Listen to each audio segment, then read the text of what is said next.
দেশে যতগুলো বিতর্কিত আর অগ্রহণযোগ্য নির্বাচন হয়েছে তার সবই করেছে প্রশাসন, এমন অভিযোগ করেছেন খাদ্য উপদেষ্টা আলী ইমাম মজুমদার। অন্তর্বর্তী সরকারের আমলে চিত্র পাল্টাবে প্রত্যাশা করেন তিনি। সকালে রাজধানীর ওসমানী স্মৃতি মিলনায়তনে জেলা প্রশাসকদের সাথে বৈঠকের পর সাংবাদিকদের তিনি কথা বলেন।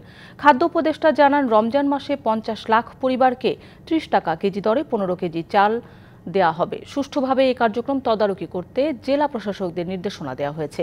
জানান, মার্চ ও এপ্রিল মাসে 1.5 লাখ টন করে মোট 3 লাখ টন চাল দেওয়া হবে খাদ্য বান্ধব কর্মসূচির মাধ্যমে।